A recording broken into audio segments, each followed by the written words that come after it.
Réunis dans un hôtel de la capitale économique du Bénin, le président du Haut Commissariat à la prévention de la corruption, HCPC, a lancé les travaux de la mission d'examen dans le cadre du deuxième cycle du mécanisme d'examen de l'application de la Convention des Nations Unies contre la corruption. Ceci en présence des différentes délégations. Le Bénin faisant l'objet d'examen accueille à cet effet du 6 au 8 mai 2025 des experts venus de Suisse, de Gambie et d'Autriche.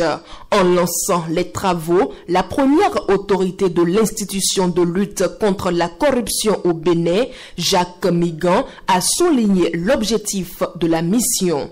L'objectif de la rencontre d'aujourd'hui est de souligner une étape clé dans l'évaluation de l'application de cette convention, un mécanisme mis en place pour garantir l'implication active de chaque État partie dans la lutte contre la corruption, tout en respectant la souveraineté nationale.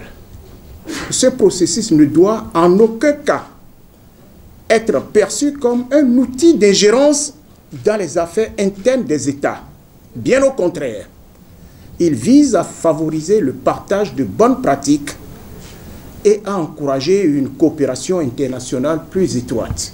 En faisant un bref aperçu de l'importance de la Convention des Nations Unies contre la corruption, Jacques Migan a rappelé les moments marquants de la participation du Bénin au mécanisme d'examen de l'application de la dite Convention.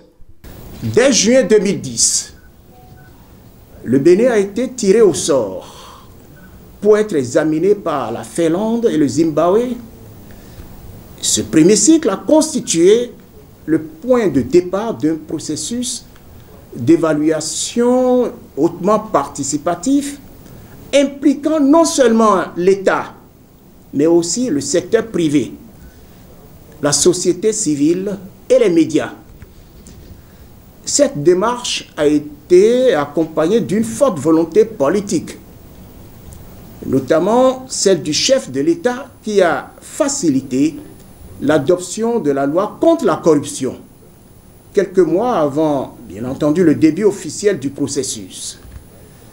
La visite pays des examinateurs qui a eu lieu du 6 au 10 mai 2013 a été un moment déterminant de cette première phase. À la suite de cette évaluation, un rapport détaillé a été rédigé, accompagné d'un résumé publié sur le site de l'ONU-DC, servant ainsi de référence pour les actions futures. Puis en juin 2011, le Bénin a été tiré au sort pour évaluer la Sierra Leone aux côtés de la Thaïlande. L'experte de l'Office des Nations Unies contre la drogue et le crime, de son côté, n'a pas manqué de préciser la vision et les principes de cette mission. Quels sont les objectifs de ces mécanismes d'examen? D'un côté, promouvoir et faciliter l'échange des informations, faciliter la coopération internationale et finalement aider les États à identifier et à étayer les besoins spécifiques d'assistance technique et promouvoir et faciliter la fourniture de cette assistance technique. Les principes directeurs de ces mécanismes sont les suivants. C'est un mécanisme transparent, non intrusif, non punitif, et il n'y a aucune forme de classement et permet de compléter les mécanismes d'examen existants. Et c'est un mécanisme qui est censé être inclusif et impartial et qui offre la possibilité d'établir, d'identifier les bonnes pratiques et les défis dans l'application de la Convention. Le mécanisme d'examen de l'application s'étale sur 2 cycles. Le premier cycle qui est allé de 2010 jusqu'à 2016.